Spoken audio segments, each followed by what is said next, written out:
नमस्कार।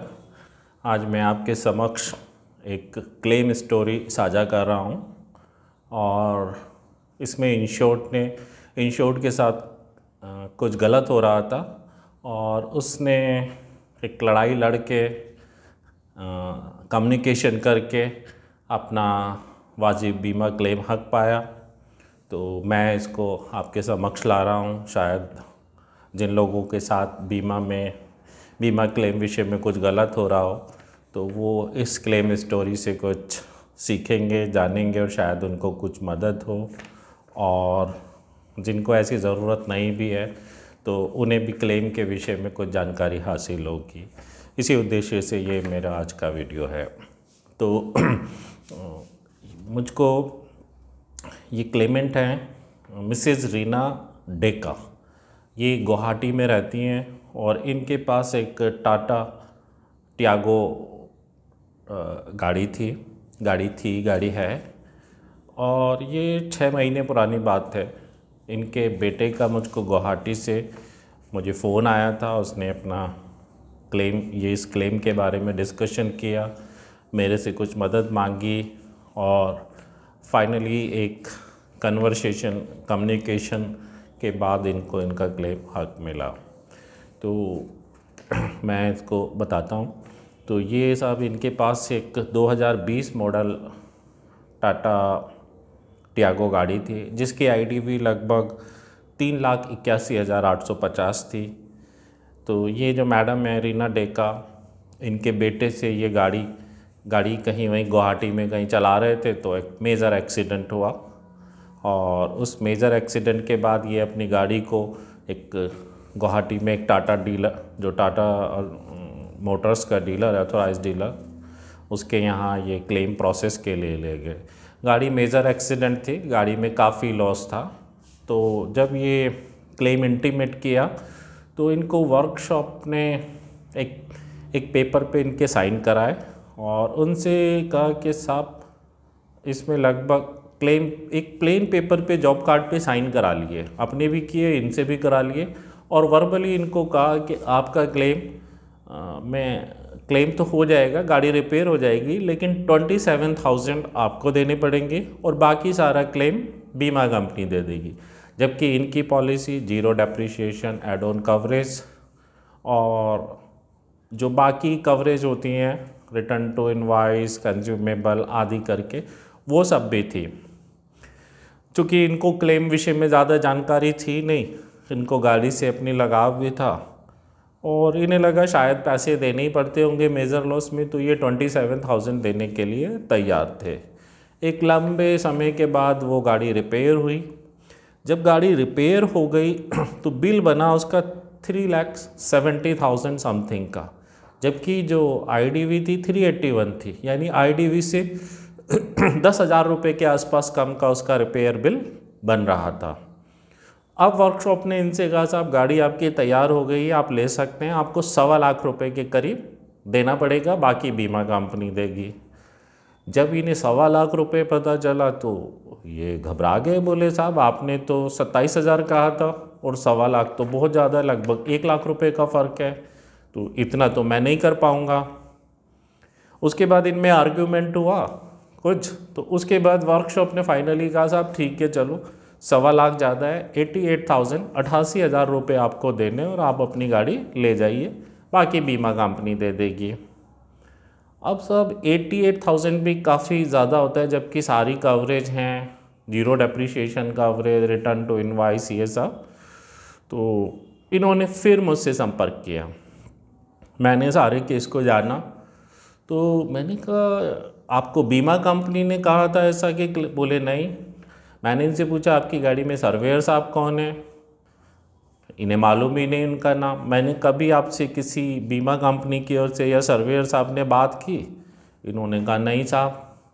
मैंने कहा आपको सर्वे रिपोर्ट कॉपी अवेलेबल है, के पास है, बोले वो भी नहीं। तो ये कुछ चीज़ें जानते ही नहीं थे। फिर इनको थोड़ा मैंने गाइड किया, इनको बताया। उसके बाद फिर इनकी तरफ से कंप्लेंट की गई और लिखा गया साहब ये जो क्लेम है जो इंश्योर्ड है, यानी इंश्योर्ड, हमने कहा साहब हम तो पॉलिसी कॉन्ट्रैक्ट के अकॉर्डिंग क्लेम चाहते हैं, और हमारा बिल 3 जो बीमा कंपनी ने कहा आज से पहले हमें कोई ऑफ़र नहीं दिया गया एक भी, और सर्वेयर साहब को भी हम नहीं जानते, ना हमारे पास उनकी असेसमेंट अप्रूवल की कोई जानकारी है, तो हम तो पॉलिसी कॉन्ट्रैक्ट के अकॉर्डिंग क्लेम सेटलमेंट चाहते हैं। तो और हमें साहब सर्वेयर का नाम भी नहीं पता, कौन सर्वेयर साहब हैं जो हैं, उनकी हमें सर्वे रिपोर्ट कॉपी दिलवाई जाए।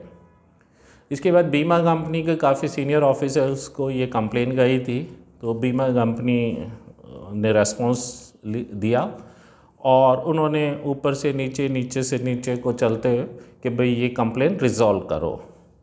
इसके बाद एक साहब का मेल आता है, वो कहते हैं साहब इंश्योर्ड ये तो पहले से ही तय था कि 75% जो आईडीवी है उसका, जो आईडीवी है उसका 75% बीमा कंपनी देगी और बाकी जो अमाउंट है वो इंश्योर्ड देगा। ऐसा सिग्नेचर करके इंश्योर्ड ने वर्कशॉप में दिया है। उन्होंने वही जो इंश्योर्ड के बेटे ने शुरू में साइन करके ब्लैंक पेपर पे वहाँ दिया था, उस पर वो लिख के वर्कशॉप की तरफ से और वर्कशॉप के सिग्नेचर वो कॉपी दी। इसके बाद इंश्योर्ड की तरफ से हमने फिर मेल लिखी, मैंने कहा साहब जो ये सर्वेयर साहब हैं, पहली चीज़ तो हम इन्हें पहले कभी जानते ही नहीं थे, ना इन्होंने हमसे कभी कोई कम्युनिकेशन किया, ना हमने इन्हें एज ए इंश्योर्ड इनको राइटिंग में कुछ दिया है ऐसा। दूसरी चीज़, एक अप्रूव्ड सर्वेयर का अधिकार ही नहीं है कि वो क्लेम सेटलमेंट का डिसीजन ले सके या 25% काट के सेटल करने लगे। अप्रूव्ड सर्वेयर का काम पॉलिसी कॉन्ट्रैक्ट के अकॉर्डिंग क्लेम को रिकमेंडेशन करना है, एडमिसिबिलिटी के बारे में टिप्पणी करनी है, और जो क्लेम सेटलमेंट का डिसीजन है या ऑफ़र देने का वो काम बीमा कंपनी का है। तो बीमा कंपनी ने तो हमें कोई ऑफ़र ही नहीं दिया। और रही बात ये जो वर्कशॉप ने सिग्नेचर कराए, ये ब्लैंक कराए, और जो वर्कशॉप है उसको भी अधिकार नहीं है क्लेम सेटलमेंट का, चाहे वो 25% कट के या 50% कट के या पूरा कट के या पूरा मिल के। तो हमारे साथ तो बहुत गलत हुआ है, और हम तो हर total loss, constructive total loss या पार्शियल लॉस, दोनों लॉसेस के लिए बेसिस पे क्लेम सेटलमेंट के लिए तैयार थे। तो हमने तो कहीं कुछ कहा ही नहीं। हमें तो अपनी गाड़ी ये रिपेयर हो गई जैसे कहा, सीधे सच्चे 27,000 रुपये के लिए हमसे ऐसे ऐसे कहा था, तो उसके लिए हमने हाँ कर दी थी। इसके बाद सब बीमा कंपनी ने और सीरियसली इस कंप्लेन को लिया, और फिर वर्कशॉप वाला भी दबाव में आया। वर्कशॉप वाला फ़ोन करने लगा इंश्योर्ड को कि साहब आप वर्कशॉप में आ जाइए, बैठ के कुछ हल निकाल लेते हैं, 88 छोड़िए, आप कुछ कम दे दीजिए, 50 दे दीजिए, 40 दे दीजिए। तो मैंने सलाह दी नहीं साहब कहीं नहीं जाएंगे, हम डे बाय डे मेल करेंगे, हमें पॉलिसी कॉन्ट्रैक्ट के अकॉर्डिंग क्लेम सेटलमेंट चाहिए, और बीमा कंपनी जो भी हमें ऑफ़र दे रही है राइटिंग दे, जो भी XYZ चाहे काट के दे, पूरा दे, आधा दे। हम ये मेल कंटिन्यूस करते रहे। आखिरकार सर्वे रिपोर्ट कॉपी की भी मांग करते रहे, और साहब सर्वे रिपोर्ट कॉपी कोई कैसे दे, क्योंकि 25% काटने का तो कोई लॉ ही नहीं है, और बीमा कंपनी ने कोई हमसे इंश्योर्ड से कुछ सेटल किया नहीं है, और ऑफ़र ही नहीं दिया। तो सेटल की ऑफ़र हम तभी तो कोई चीज़ सेलेक्ट करेंगे तब बीमा कंपनी हमें ऑफ़र दे, वो भी इन राइटिंग दे। मैं इंश्योर्ड की तरफ से ये बात कह रहा हूँ। तो सब ऐसा कुछ था ही नहीं, मतलब ज़बरदस्ती उसका जो है 27,000 या ये चीज़ जो काटने को कहा गया शुरू में, ये गलत कहा गया। पॉलिसी कॉन्ट्रैक्ट प्राइवेट कार थी, पॉलिसी कॉन्ट्रैक्ट जो है उसमें एक कंडीशन 3 होती है, उसमें 2 ऑप्शन है क्लेम सेटलमेंट के लिए, पार्शियल लॉस बेसिस, और दूसरा है constructive total loss oblique total loss basis. अगर 75% ऑफ आईडीवी से कम रिपेयर खर्च अनुमानित लग रहा है तो वो पार्शियल लॉस को केस है, और अगर उससे ज़्यादा लग रहा है तो वो constructive total loss oblique total loss claim है, जिसको टोटल लॉस बेसिस पे सेटल किया जाता है। तो इंश्योर्ड को तो ये दोनों ये कैलकुलेशन करने का काम बीमा कंपनी या उनके सर्वेयर साहब का था। उन्हें डिसीजन सर्वेयर साहब ने रिकमेंडेशन करनी थी कि ये पार्शियल लॉस है या कंस्ट्रक्टिव टोटल लॉस है। उसके बेसिस पे जो भी कंपनी की अगर constructive total loss oblique total loss उनका हिसाब से क्लेम बनता, तो वो उसके बेसिस पे जो भी नेट लाइबिलिटी उसकी गणना करके रिकमेंडेशन करनी थी, एडमिसिबिलिटी पे रिकमेंडेशन करनी थी कि ये है। लेकिन ये सब कुछ नहीं हुआ था। तो चूँकि कंपनी ने रिपेयर करने का डिसीजन लिया, सर्वेयर साहब ने गाड़ी रिपेयर हुई, कहीं मना ही नहीं किया था, कोई सर्वेयर साहब ने कम्युनिकेशन भी नहीं की थी ना बीमा कंपनी ने। तो इसके बाद बीमा कंपनी और सर्वेयर साहब और वर्कशॉप तीनों दबाव में आए और फिर वर्कशॉप का फ़ोन आया कि साहब आप आ जाइए और आप बोले आप क्या दे सकते हैं इसमें। तो इंश्योर ने जब हमसे डिस्कशन किया, हमने कि भाई 1000 तो एक्सेस क्लॉज होती है, चलो 3-4 हज़ार रुपये और मैक्सिमम हम 5000 रुपीज़ इसमें पे कर सकते हैं।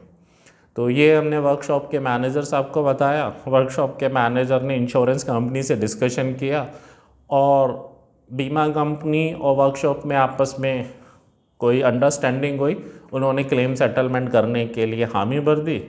उसके नेक्स्ट डे इंश्योर्ड का बेटा वहाँ गया, उसने साइन किए सेटिस्फैक्ट्री उस पर, एक मेल भी लिखी और 5000 रुपये दे के टोटल वो गाड़ी उनको मिल गई। तो सोचिए, जहाँ पहले 27,000 कहा सबसे शुरू में जब गाड़ी गई, उसके बाद जब गाड़ी रिपेयर हो गई तो 1.25 लाख रुपये, 1,25,000 रुपये की मांग की गई। उसके बाद जब थोड़ा सा आपस में कम्युनिकेशन हुआ, कुछ विवाद हुआ, तो वो 88,000 हुआ।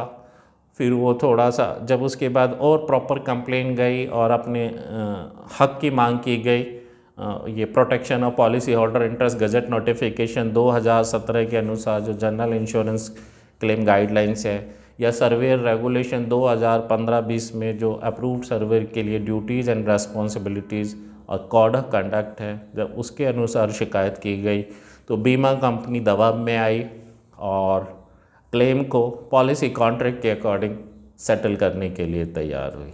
तो यहाँ पे कोई इंश्योर्ड की गलती नहीं थी, बीमा कंपनी के पार्ट पे ही गलती थी। इंश्योर्ड ने जागरूक हुआ, सही तरीके से शिकायत की, तो उसने अपना हक लिया। 5000 के लिए वो हो सकता है, जब इतना लंबा क्लेम था जो भी 3,70,000 का, 1000 तो बनता ही था, 3-4 हज़ार रुपये और कुछ चीज़ ऐसी हमने मान ली। वैसे हम उस पर भी रिजिड हो सकते थे, लेकिन हम इतने रिजिड नहीं हुए। तो 5,000 रुपये देने पे इंश्योर्ड को कोई भी दिक्कत नहीं थी।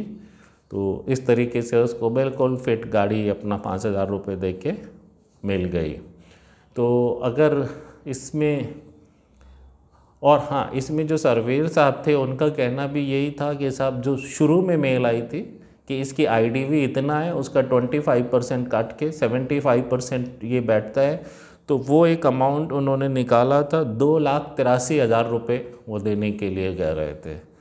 तो ये जो क्लेम मिला, सर्वेयर साहब की जो रिकमेंडेशन और जो वर्कशॉप और या बीमा कंपनी मिल के कर रही थी, उससे अगर 270 बिल मानते हैं तो 5,000 कट के वो 370 बिल मानते हैं, 5,000 कट के 365 का उसको बिल मिला। तो ये तो जायज़, लगभग जायज़ ही कहूँगा मैं, और या बेहतर हक मिला। तो अगर कभी आपको कोई प्रॉब्लम आती है किसी क्लेम केस में, तो ये जानिए कि आपकी गाड़ी में अप्रूव्ड सर्वेयर कौन है, बीमा कंपनी ने किस अप्रूव्ड सर्वेयर को अपॉइंट किया है, वर्कशॉप से या किसी माध्यम से ये जानिए कि आपकी गाड़ी का जो सर्वे इंस्पेक्शन है वो अप्रूव्ड सर्वेयर साहब ने स्वयं किया है या किसी नाकाबिल व्यक्ति से तो नहीं कराया, क्योंकि अप्रूव्ड सर्वेयर का कार्य जिसको क्लेम अपॉइंट हुआ है वही करेगा, एक एलिजिबल अप्रूव्ड सर्वेयर। तो ये जानना है। और फिर आपने बीमा कंपनी से जो है इंटरिम रिपोर्ट की उन सर्वेयर साहब की क्या रिकमेंडेशन है, क्या वो सर्वे करने के बाद क्या कह के गए हैं, या क्या उनकी सर्वे रिपोर्ट है उसकी कॉपी मांगनी है, और जो भी कुछ अधिकतम करना है वो राइटिंग में करना है। कंप्लेन भी अगर आपने करनी है तो ये जानना है कि आपके साथ गलत क्या हुआ है। तो अगर आपके क्लेम सेटलमेंट, आप protection of policy holder interest gazette notification 2017 में जनरल इंश्योरेंस क्लेम के लिए जो गाइडलाइंस है उसके 10 पॉइंट हैं, आप उन्हें जान लीजिए, उसके अकॉर्डिंग जान लीजिए कि आपके साथ क्या क्या गलत हुआ। जो गलत हुआ उसके अकॉर्डिंग शिकायत कर दीजिए। और अगर अप्रूव्ड सर्वेयर साहब आपको सर्वे रिपोर्ट नहीं दे रहे हैं या ट्रांसपेरेंसी से काम नहीं कर रहे हैं, तो आप उनके लिए भी शिकायत कर सकते हैं।